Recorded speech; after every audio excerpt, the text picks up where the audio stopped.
हाथ कैसे है अब तुम्हारा? ठीक है। दिखाओ।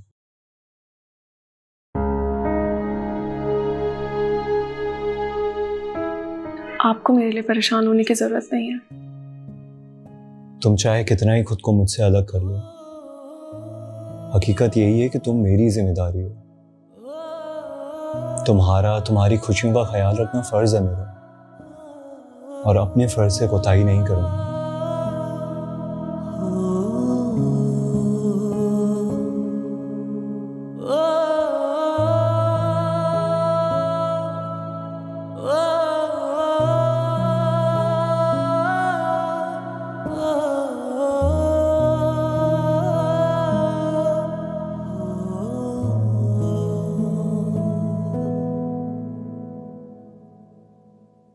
फरहाद,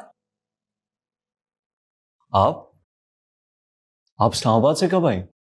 थोड़ी देर पहले ही पहुंची हूं और यहां आके पता चला, लेकिन इसने मेरे पीछे मेरे मना करने के बावजूद अपने भाई को बुलाया।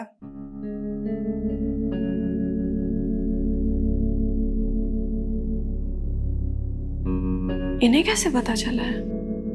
कहीं सकीना ने तो नहीं बता दिया? तो क्या हो गया मॉम, इसका भी तो घर है, किसी को भी बुला सकती है। आप ऐसी कोई पाबंदी नहीं लगा सकती इस पर। तो ठीक है, फिर तुम लोग करो अपनी मनमानी, लेकिन बाद में मुझसे गिला मत करना मेरे रूड बिहेवियर का, जो मैं घर में आने वालों के साथ करूंगी।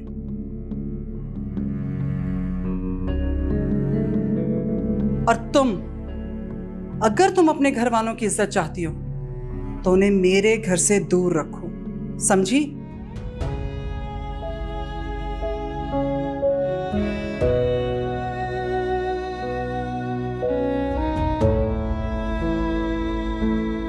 मॉम, मेरी बात तो सुने।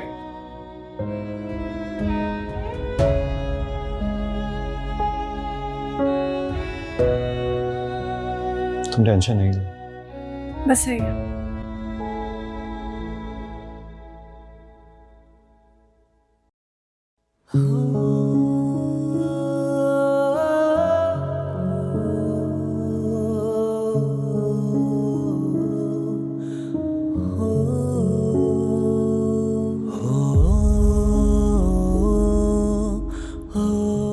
वो जब आज यूनिवर्सिटी से वापस आई तो मुझे कुछ परेशान लग रही थी।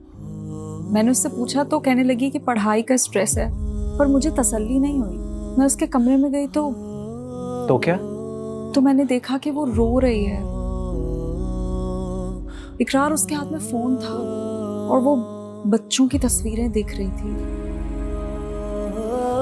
तुम्हें तो मालूम है वो बच्चों को लेकर कितना पॉसेसिव है, और तुमसे बेहतर कौन जानता होगा कि वो कितनी सेंसिटिव लड़की है।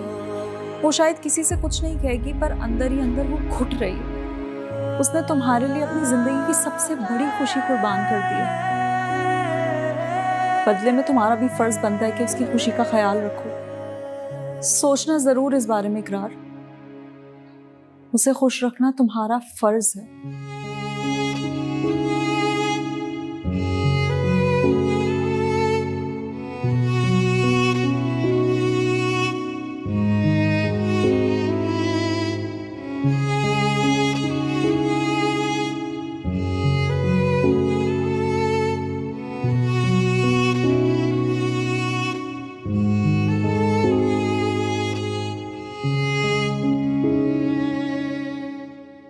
नीनू,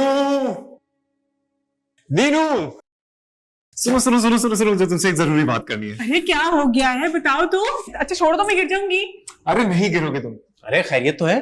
खैरियत से भी ज्यादा खैरियत है। भानुर ने रुखसती के लिए ग्रीन सिग्नल दे दिया है। बहुत बहुत मुबारक हो। सिर्फ मुबारकबाद से बात नहीं चलेगी, आपको मेरे लिए अम्मी से भी बात करनी होगी। तुम खुद क्यों नहीं करते बात? क्योंकि भैया अगर मैंने अम्मी से बात की ना तो उन्होंने पुराने खाते खोल देने, और मेरी वो इज्जत अफजाई होगी ना कि बस। आप मेरे लिए इतना नहीं कर सकते? अच्छा, ज्यादा इमोशनल करने की जरूरत नहीं है, कल ही करता हूं बात। थैंक यू भैया।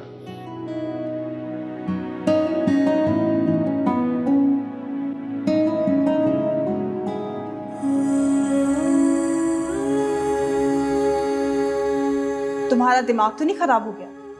अबरार ऐसा कभी भी नहीं करेंगे और मैं ऐसा कभी नहीं होने दूंगी, समझी तुम? तुम इतनी बड़ी बेवकूफी कैसे कर सकती हो रानिया? तुम्हें जरूरत क्या थी उसके सामने एतराफ करने की? तुम्हें मालूम भी है तुमने अपने लिए कितनी मुश्किलात खड़ी कर दी हैं? मुझे तुमसे कुछ बात करनी है। बातें तो खाना खाते वक्त भी हो सकती है ना। आ जाए चलें। नहीं, मुझे कुछ पर्सनल बात करनी है अभी। तुम जाओ, हम बाद में आते हैं।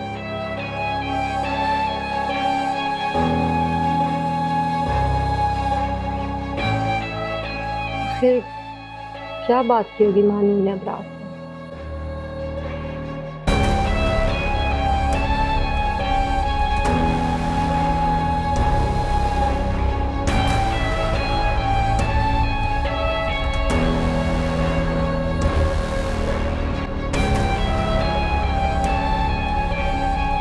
इकरार, आप बात कर लीजिएगा। तुम खुद ही बात कर लो ना, मैं लेट हो रहा हूँ।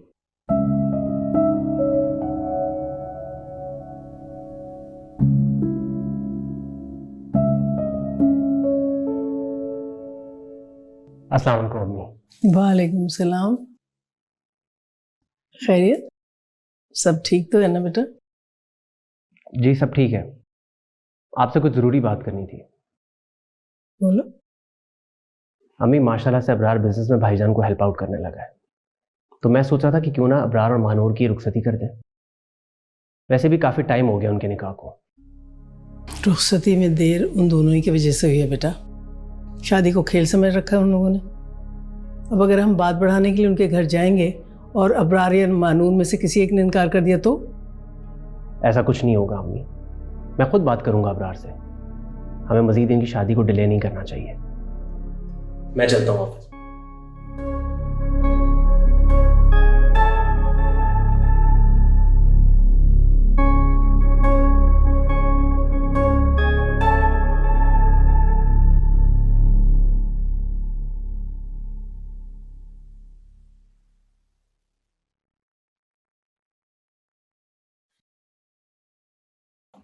वक़ार